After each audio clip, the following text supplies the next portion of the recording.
కాబట్టి అసలు అంత 1,00,000 ఆవులు పెంచుతున్నది ఎవరుంది దేశం మొత్తం మీద. కాబట్టి ఏం చేస్తాడు ఈ డైరీలోళ్ళు, ఇప్పుడు ఫర్ ఎగ్జాంపుల్ ఇప్పుడు ఉన్నటువంటి 4-5 డైరీలు ఉన్నాయి అనుకో మనకి తెలిసినవి, వాడి దగ్గర ఉన్నది ఆడు అమ్ముతాడు, లేవు పాలు చాలవు, ఏం చేస్తాడు పక్కన దీన్ని తెచ్చుకుంటాడు కదా పాలు పెరుగైనా, మరి వీళ్ళదైనా అంతే. అయితే అందులో ప్రచారం చేసింది ఏంటది, అది నెయ్యి కాదు అదేదో ఆర్టిఫిషియల్ అన్నారు.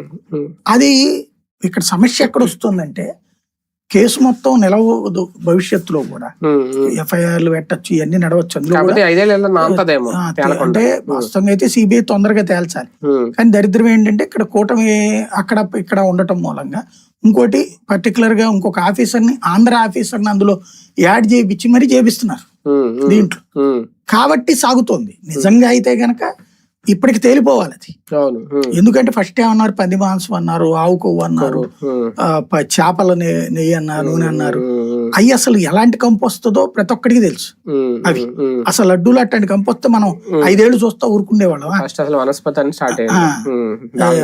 డాల్డా నుంచి బిగినయ్యి ఇవన్నీ అవి మామూలుగా దాంట్లో కలిపి తీసుకురావచ్చు, పట్టుకుంటారు.